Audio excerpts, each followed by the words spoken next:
A single child, crawling deep underground through a freezing stone tunnel so narrow that his chest tightly scrapes the ceiling. He can barely move his shoulders.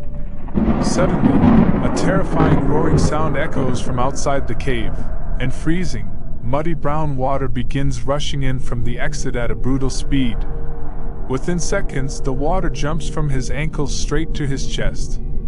To save his life, the child desperately tries to turn around, but the bottleneck tunnel behind him is completely blocked by 30 screaming and panicking children. And the water just keeps rising. This is the horrifying reality of what happened inside England's notorious Manchester Hole cave system. A group of 30 young school children suddenly found themselves trapped inside the terrifying trap of an unexpected underground disaster, fighting a brutal battle for their lives.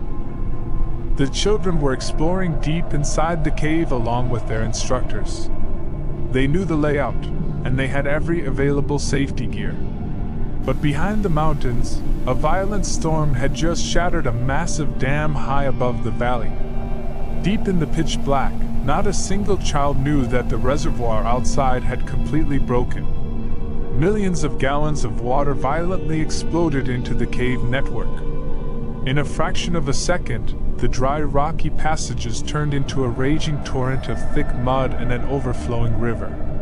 Almost every single exit was instantly sealed. When the instructors heard that horrific roar of the flood, they completely froze in terror. They immediately shouted the ultimate command to the children: evacuate now.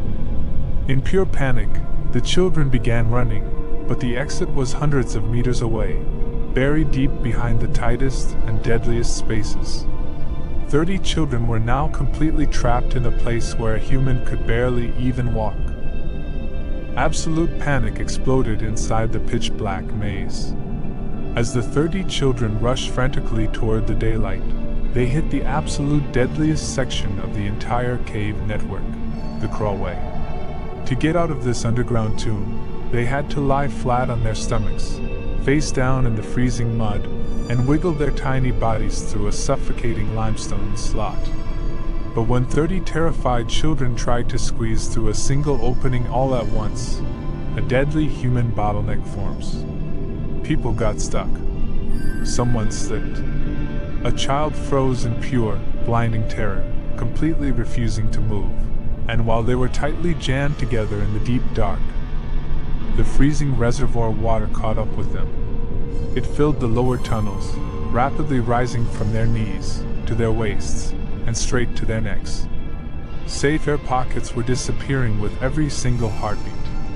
They were completely running out of air, running out of time.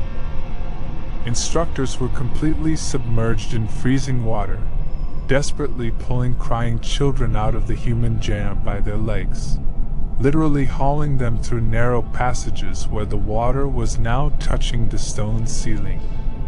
Through sheer brute force and absolute desperation, the leaders pushed, pulled, and dragged the last screaming students out of the crushing bottleneck, just seconds before the crawlway was completely filled with water.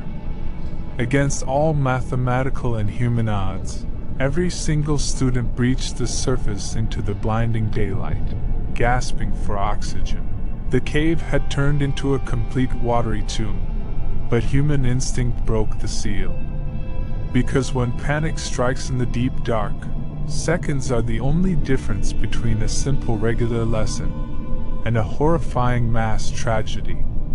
Because inside the stone graves, some mistakes are paid for in human lives.